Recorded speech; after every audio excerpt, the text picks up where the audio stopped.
I'm Eric Loy, and welcome to Loy Interviews. On this podcast, we talk with folks from the VTuber community on their channels, their talents, their stories, where they come from, and their plans for the future. AniBlossoms joins us. Hi. Hello. Hey. How are you doing? I'm doing great. Better now that you're here. Please introduce yourself to everybody. My name is AniBlossoms. My full name is Annika, but I go by Annie. Some people also call me Miss Dragon. I am a Maid Dragon club leader, Scrappa club leader, VTuber, singer. I do basically everything. You got a resume and a half is what you got. Yeah. Hydro Dragon, all of those. I have a lot of titles. And yeah, I mostly play gacha games, but I also like cozy games. I play a lot of like really relaxing games. So I've also like dabbled in like singing a few times, but right now I'm kind of in a content shift, so I'm hoping to do video essay style content on YouTube. Well, we gotta talk about that, because that's going to be really something coming up. But first, I'd like to know how you got started with VTubing. I found somebody, they're a creator, so a very popular creator, named CDogVA. Yep. And they had a video where they compared different models, and that made me really interested in coming up with my own model and my own concept, or my own character, creating my own character. But I always had like a passion for creating characters. I also write stories, so I like writing. Yeah. But I found his video, and then I was like, I'm gonna do it. I'm gonna be a VTuber. I'm gonna create a character. And so then I found Mariume, who's an inspiration for me. Somebody I really like as a content creator. And she has like tutorials on how to be a VTuber, and she used to do tutorials. Now she does reaction videos. But I found her videos, and that's kind of what sparked the whole interest in VTubing as a medium. And then I also was into creating videos myself. I would do Obey Me. Obey Me is like it's like a game, like a mobile game, like dating sim. Okay. So I was really into like Obey Me, and I made videos on that, and a couple of other things, mostly anime videos. And I thought VTubing would be a good opportunity for me to get into content creation, because I just wasn't comfortable putting my face out there. And also, like, I thought it would be really cool to have a character and like create just create any character that I wanted. It's a clean slate, isn't it, really? I mean, you start off, you set the parameters of what you're going to show everybody else. Yeah. Exactly. Yeah. And then like after that, like I thought, oh, it would be good to do like content and do YouTube with the VTuber. But then I got into streaming. I didn't have an interest in streaming at all. Like I was like, I'm just gonna do content, but I just did it. Like I just did my debut, and I was like, I really like this, because I met a lot of people. My biggest reason for being a VTuber was I wanted to meet people, because I'm really shy. So I didn't have a lot of friends. Yeah. at the time. And so I, one of, like, somebody suggested that I do D&D, but I was like, how do I start that? Yeah, So then I was like, especially if you're on by I yourself, can, it's pretty tough to do. yeah, yeah.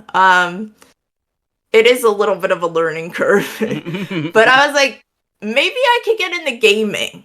Like maybe I could meet people, and because I like this creator named Almy, who's a VTuber. And he was also like a person that I would watch before I like became a VTuber. And he was just playing games with his friends and like meeting people, and I was like, I could do that. Like that would be really cool to like meet people, to socialize, uh, get more comfortable talking to people. Right. Um, yeah. Yeah, there's always the thing when people come on and then realize you do have to interact with people still. Yeah. That's if it's something you're not used to, or getting in front of an audience at any type, it's that is as you mentioned, it's a learning curve right away and how to deal with that sort of thing. But Yeah. have you been on stage before or in front of a microphone, anything like that before you did this? I actually did theater in Yeah. high school. Well, there you So, go. yeah, while I was in high school, or I started in like elementary school, but I always like had a passion for theater and singing, dancing, all of that stuff. I'm like performance Well, kind of person. Well, I mean, you're extremely Yeah. talented, obviously. I mean, you're Yeah. able to do all these different things, artwork and writing and all of these things together. Now you have Yeah. kind of with this, you really do get an outlet to show off a little bit. Yeah. Yeah. And like I get to like, cuz I stopped doing theater like after I graduated high school, so I didn't have anything that I could like socialize and meet people with, and VTubing was like a good path for me. Mm-hmm. Because I was already kind of comfortable like in front of the camera. I was already comfortable like performing in front of people, so um it was like a good transition Mm. from that. Yeah, it kind of feeds the sweet tooth a little bit, if nothing else. Yeah. a little hunger to get like when I picked up the microphone again for these interviews, I was like, this isn't exactly like being on the radio for 100 years, but Yeah. I still feels like it kind of got this studio ambiance to it. And like, okay, well, Yeah. it scratches the itch. That certainly Yeah, it's works. very similar, you Yeah, know? yeah. Well, with all of these things that you're interested in, the art and everything, um, have you found it easy to take things that you've created and show them to other people, or is that something that you get a little nervous with? I think I'm okay with it, Mm, but I think with singing, I was a little scared mm. because um just because like I didn't want to be bad.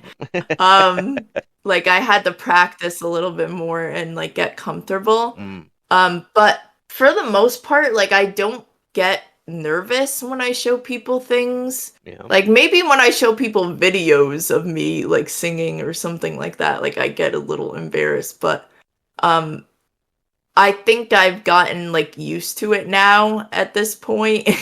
Yeah. um because I have been doing it for 3 years now, so um it just comes natural for me Mm, to kind of be comfortable. yeah. Yeah. Well, that's good, and that's something. If you got that coming naturally, that's something you don't have to overcome with it. But if I was, I haven't hit a note on purpose since 1983, so that Oh my god. yeah. I mean, when the voice changed, that was it. uh, Yeah. but um, I know a lot of people who are good at it and enjoy singing, and met a lot of people through here. Um, Mhm. to have that creative outlet and be able to show people and kind of do that performance from your own home, from Yeah. it how different is that for you as opposed to when you were up on stage performing? Is it the is there a difference for you? I think there is a little bit of a difference because, like, I'm actually like physically there. Mm-hmm. I think with the model, it kind of makes it a little bit easier for me because, as I said, like, I don't really like being like in person. I'm definitely a lot more like I have a lot more social anxiety as opposed to just like doing my VTuber stuff. Right. But there's kind of like a level of a shield, you know, kind of that I can kind of put on, and I don't have to like worry about like how, you know, I look or, you know, be self-conscious. Yeah, it does make a big difference. Yeah. This is the comfort factor is plays so much into this sort of thing, and whatever your surroundings are at the time, you don't have to show everybody else your surroundings. That's one of the great parts that radio in its heyday did was they were able to project through sound into people's mind what they wanted, like these old radio programs. I mean, they weren't sitting in a police office all day. I mean, but you could, if you listen to it, you'd think they were sitting in the police office. And it does make a big difference. And being able to be creative like that, for someone who was obviously as creative as yourself, has to be a real balm for you. Yeah, it definitely is. Yeah. So now with your writing, what type of writing do you do, and when did you get started? I actually have been writing on this platform called Episode. It's a place where people can like share their stories. So they have like original stories, and then they have community stories, which is where regular everyday people can just like write something and post it, and like have their work be out there, have their ideas, you know, come to life, which is really cool. But it's like an app on your phone, and then like they have like a desktop version, and you can make characters. Like they have a whole catalog of like, you know, outfits and characters and stuff. It's like coding. Right. So you like code, it's very basic coding, and then it like comes to life in like animation. Oh, cool. So but then there's like a writing aspect of it. And so I kind of got into that in 2018. But I didn't start, I actually was into the app like in 2014 when it came out, but I started writing my own stories like in 2018. And then I recently came back to the app this year. And so I've been writing a romance story. And it, like, some people liked it, actually. It was kind of getting a little bit of attraction. Yeah. Which is really cool. Yeah. But that was when I took a break from VTubing for a little bit, to kind of like go into other avenues. Right. But yeah, I really enjoy writing. I enjoy making characters, as I said, and kind of like seeing my ideas come to life. With that, do you get the artist remorse of where you think you've got something done, but then you have another idea, and now you go back to it and revisit it because it's never really done? Yeah. Yeah, that I definitely felt that.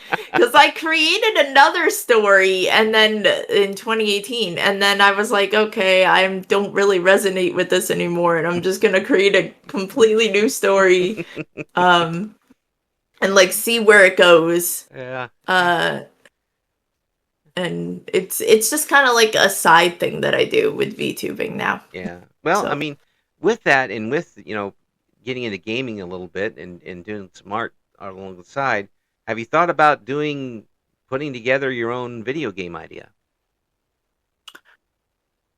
Did think about it because I've seen people make visual novels, which I really want to do because I'm a big fan of visual novels. Right. I like all that dating sim ikemen kind of yes stuff, like anime games. I really like anime games. Yeah. So I definitely have thought about it. It's just not in the budget right now. Yeah. You got some ideas rattling around. You just don't have the ducats to write it down yet. Yeah, I have a lot. There's a lot running around in that head of yours. Yeah. Got to find some way to get it out of there. Give you a headache. Yeah, I know. The project that you're talking about moving to now, the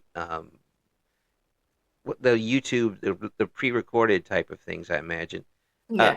What brought you around to wanting to do those?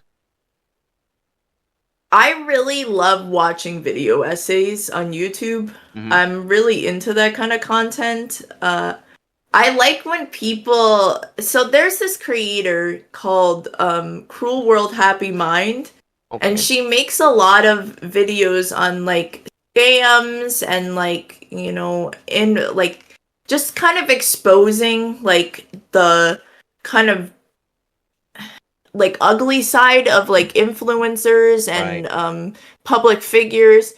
And I like her like the way that she sets up her like videos and stuff. She has like the whole like background and like it's just very high quality. Yeah. And then there's another channel called Rotten Mango, which I really like. And she's just a fantastic storyteller. And so those kind of two creators I was really inspired by because I don't know, I just love that kind of content. I like watching that kind of stuff. I like learning something. Yeah. You know, I kind of wanted to create content that where like somebody learns something from my video. You know? Yeah. So what yeah. topics are you going to cover, or have you figured that out yet? I want to cover video games, so I'm doing like the history of video games, like specific video games. Right now I'm working on the script for the history of Genshin Impact because I like Genshin, like it was my first game I ever played. Well, when you said you like gacha, I figured that was going to be yeah. Yeah, like just kind of like looking into the history and like fun facts and like, you know, the Easter eggs and all of that, the controversies. Like I like researching a lot. I like researching things because I did English. I graduated with an English degree.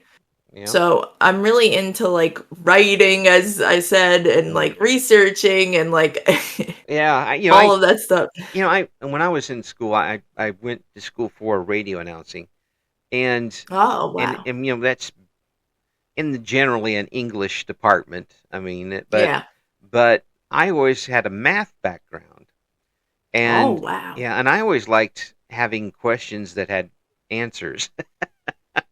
Rather than do an essay for a 10-page essay on this 3-page book, but I liked the fact that 2 + 2 = 4, and there was only one answer to it. When you get into that sort of thing, it becomes more of a judgment for the audience.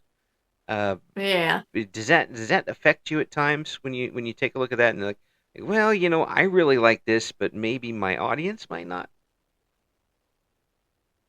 I do think about that a lot. But I kind of just want to do it to kind of like prove to myself that I can do something like that. Like I want to at least try and see kind of where it goes. It's not like a concrete thing. I could always go into like other forms of content. Yeah. But I want to at least try and like see where it takes me. Yeah. Yeah, well, I can't blame you there. I mean, that's one of the great things about what people are able to do right now with this technology and these platforms is that you get a chance to try it. And if you like it, you can keep going. If you don't, there's other things you can do. And we get, as an audience, get a chance to enjoy those talents we wouldn't have even seen 20 years ago. Yeah. 10 years ago, for that matter. We It's wouldn't have seen that sort of thing. fascinating.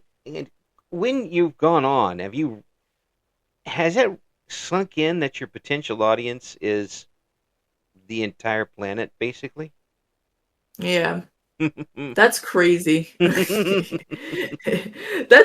I didn't really think about that. Like that's a crazy thought. I've driven you right out again. Yeah, I know. but there's somebody when you go on. There's somebody probably standing upside down from you on the other side of the world. That's Yeah. that's listening, or somebody who will tune in regularly that from a country that maybe you don't know the capital of, or something along those lines. Yeah. That it's made the world very small, Mm-hmm. which is pretty amazing, and brought a lot of people together. I hope everybody remembers that and continues to work in a positive way with it, because Yeah. there's still a lot of growth that can happen here. And speaking of growth, are you satisfied with where you are now with your VTuber persona and career, and where you're at as far as followers go? I think it's changed a lot. Mm. I would say like maybe a couple of months ago it was very different. Mm-hmm. But I think I've went through in the past couple of months, I've kind of went through like a change. Just like a personal change, like, personally, Mm-hmm. but also like in what I'm interested in a little bit. Yeah. Uh I I think it's like I'm satisfied with it, but I also want to keep trying. Mm. And kind of try new things. I think that's the big thing for me, is to like try new things, see, what I can do. Because I'm kind of like stuck in a limbo now.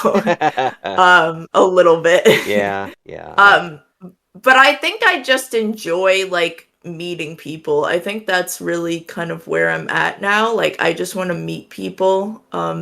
I want to play games with other people. Like I just want to like have experiences. And I'm not so like I don't really focus on the followers as much. I focus on the connections that I'm building with people. Yeah. Yeah. And sometimes that goes hand in hand though too. I mean, you can have a following or a group of folks that show up to every cast you do, and that becomes a connection. Yeah. Yeah. And I have a good community. Like my community has stuck by me even though I wasn't on for 3 months. Like they're still there, and I'm really appreciative of that. Mm-hmm.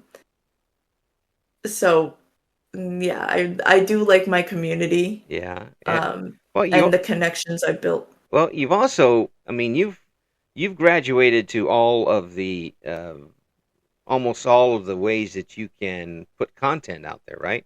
I mean, you've got YouTube, you've got Twitch, you've got a couple YouTube channels, Yeah, and Instagram, that sort of thing. So, is that something you wanted to do right away, or is that something that you kind of picked up as you went along? I kind of picked it up as I went along. Like I created the VOD channel like 2 years after I debuted. I kind of like think about different types of content would be on each channel, like the VODs, and then like but I think it was kind of natural for me cuz like I had already done content creation. I actually used to do dance videos. I used to do like K-pop dance videos before I became a VTuber. Mm-hmm. And so I kind of already had experience with the social media kind of landscape. Mm-hmm. But on YouTube I was doing pretty good. Like I was making like cooking videos. I was making cooking videos and cooking commentary videos. Yeah. And it kind of got attention, so that was really cool. Yeah. to experience. Yeah. I kind of dabbled in shorts a little bit, Mm. just to see like what I wanted to do. You Um, you just see something yeah, and you try it, isn't it? I mean, you when yeah. you used to, like, okay, I'm going to give that a shot. It doesn't really hold you back, does it? Not really. Like, I feel like I can easily kind of go into it. Like, Uh-huh. I don't really think about the kind of results. Like, I'm just like, let me just try this and like see if it works out, see if I like it. But I also like have ADHD, so I'm like all over the place. I'm like, I want to do this. I want to stream. I want to. So I get jumbled sometimes with what I should be doing or what I want to do. Um, Writers with ADHD are always something else because they've got 17 unfinished stories. yeah. That's the thing. I start things and I never finish it. That's my biggest like I think VTubing was the only thing that I was like really consistent with, the streaming and all of that. Yeah. And like my dance videos that I used to do, but I Mm. struggle with a lot of like social media stuff, like posting frequently. Yeah. I think those are kind of like having a presence Mm. on social media. I struggle with that a lot. Yeah. Well, I mean, it's not Yeah. natural. It's not a real natural thing to do for a lot of people. Yeah. It's you have to follow a certain expressing yourself on, say, a Blue Sky or Twitter or X, whatever you call it. That's a lot Hmm. different than, even texting someone or calling somebody up and talking to Yeah. them. Um, you have to be very wordy. You have to know Yeah. exactly the words you're going to use, because if you don't, you're going to hear about it pretty quick. Yeah. And Especially on Twitter. oh well, yeah, and and and and it's going to be, even if you take it off, it's still going to be there. Someone's going to remember it, and there's always going to be someone that's going to remember everything you did wrong, or they Yeah. think you did wrong. Um, that's why people need to be double and triple check whatever they post, because it's always out Yeah. there. Now, Especially nowadays. yeah. Well, for you too, you've got a situation now with you're going to be doing this talent, but you're going to be doing live things and recorded things. Yes. When you post, which one do you prefer, or do you have a preference? I don't think I have a preference. Like, I think I like streaming because I get like real time interaction. I get to talk to people Mm-hmm. in real time, which is cool. Um, but I think the YouTube stuff is just something that I want to try out and like see if I could actually do it. Mm-hmm. 'Cause it was kind of like a long-term thing for me, like going into VTubing, like that was kind of what I originally wanted to do. So I feel like I just want to see if it would work out and just find something that I genuinely want to talk about and put out there. Mm. Yeah, and you get to put that little extra polish on it. Um, Yeah. if you if you're on live and you suddenly have a coughing fit, there's not much you can do about that. Yeah. Hope you hit the It's mic a button. lot it's a lot more work too, I would Yeah, say. I mean, streaming also is work, but I feel like YouTube is a little bit more complicated. yeah, yeah. Um, because you have to know how to edit, you have to kind of, record lines a million times. Oh yeah. uh, have a script, so it's a lot more like pre-planned. Hmm. Um, but I like both. I do like doing both. Yeah, Um, I think I prefer streaming though yeah. more. Well, the script writing, script reading, I should say, is a little bit like the acting that you did before. Yeah. You don't get to ad lib as much. You don't have to be quite as agile as you would Yeah. be with straight 1-on-1 or 1-on-2 or whatever, however you're streaming live.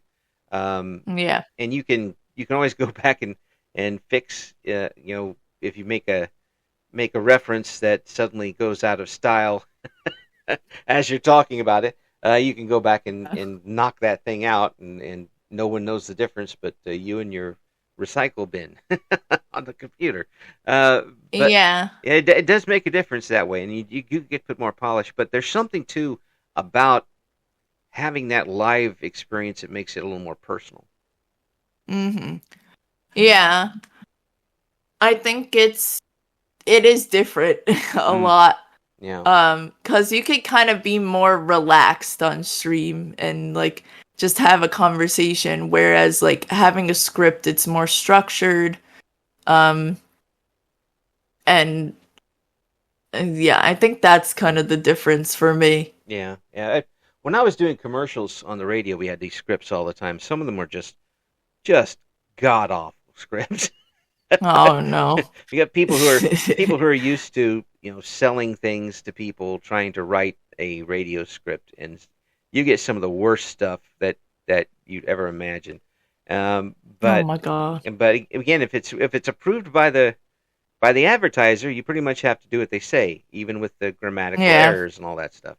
But having the ability to ad lib makes such a difference, and having that ability to react, you get to put your own spin on whatever it's about. A lot of folks do that with live commercials now on the radio, which I enjoy immensely. For you, what is it going to take to get these projects of yours started, or have you already put some things down on paper?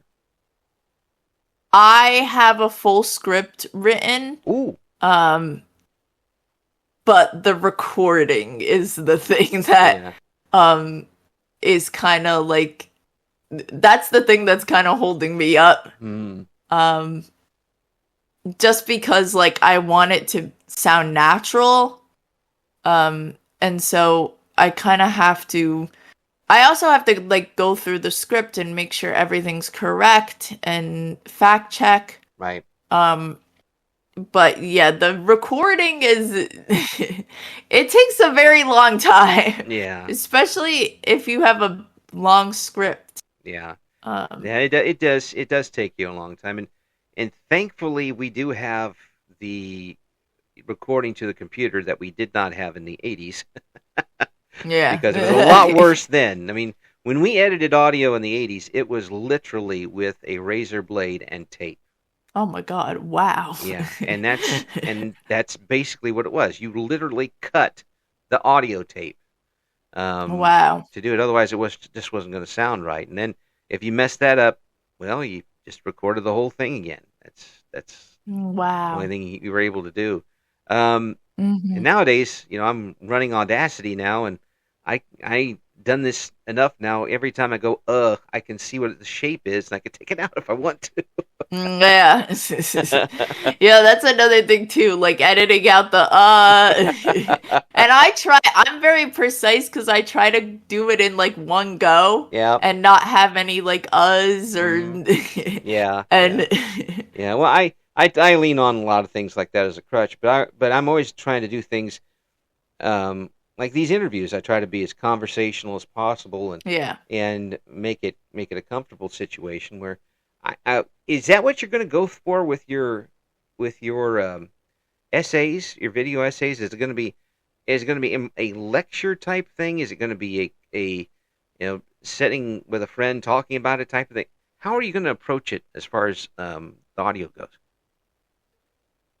I definitely could have like a conversation kind of thing with somebody, or but I'm kind of planning to just make it as natural as possible, like kind of just like conversational and not as scripted. Like I don't want it to sound scripted. Just because like one of the creators that I mentioned, like she's very natural, so I'm like taking from her because she kind of like the way she talks and tells stories is just so like, it doesn't feel like you're watching a script. Like it just feels like she's just having a conversation about something that she's passionate about. Right. And so I want to kind of do it more like that, like maybe more like a podcast style. Because I know a lot of people, when they're watching video essays, they usually watch it in the background. So I kind of am thinking like going that route of, but I would have like editing, some type of editing or visuals. Mm-hmm. Yeah, well, you want to draw them to the visuals too, which will help tell the story. If Yeah. you're doing, otherwise you're just basically just doing the podcast. Yeah. And you can do that with all the script in the world and work on it that way. But don't you just hate when people can do that sort of conversational thing naturally?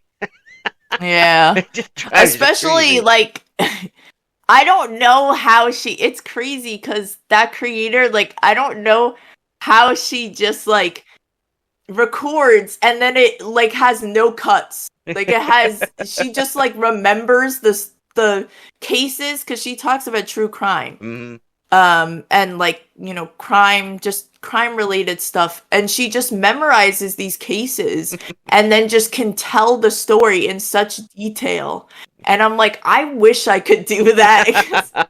My ADHD just like forgets, or like I blink out, so So I like envy that.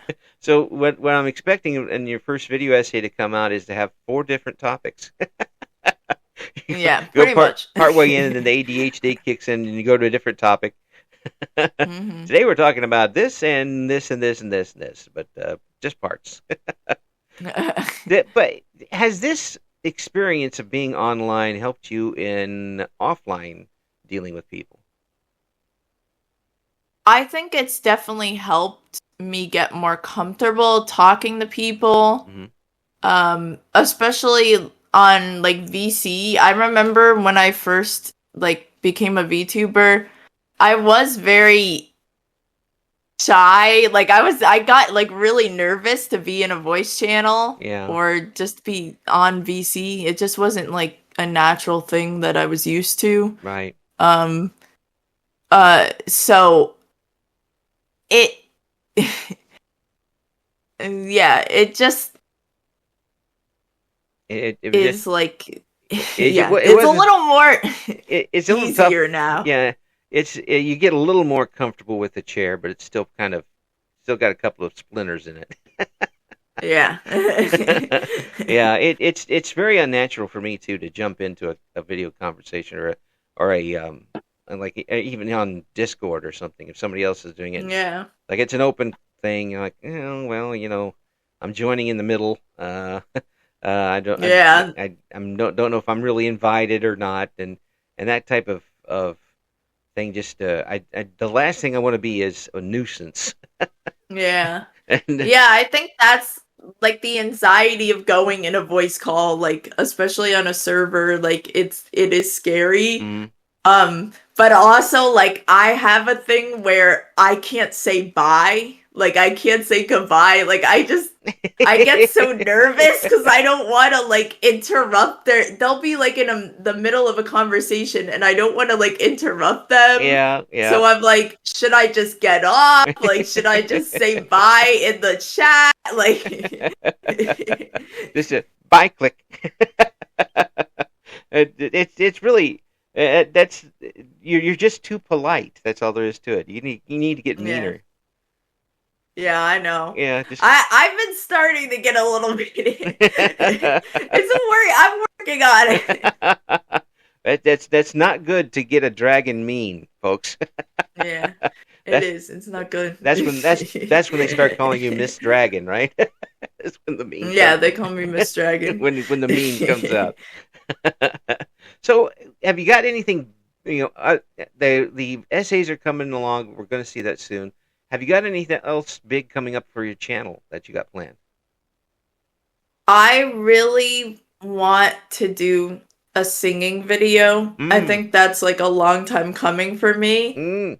I want to do like I want to hire like maybe a artist and then have like a visual with singing. Mm-hmm. So that's kind of like my next project. I also have gotten into VR lately. Wow. Yeah, I just got a MetaQuest 3. So a 3S. So I would like to do, I think for like the future, I would like to do like maybe something with VR and like 3D dancing or something like that. Oh, cool! I think that would be cool. That would be cool. That would be something that if you're able to pull that off, I'm not putting anything past you, because obviously you're not going to put anything past yourself. So you're gonna do it. And I want to see how that works out. That I think that this medium really suits you because of the many things that you want to do, the talent that you have, and the confidence that you really have that you want to give it a shot. That's refreshing. And I really want to see what's coming up next for you. Thank you. Yeah, that's it. This is going to be an interesting situation, folks. You got to check out what AniBlossoms has going on. We're going to have all the links we've been able to find, and there are a few of them, including Etsy.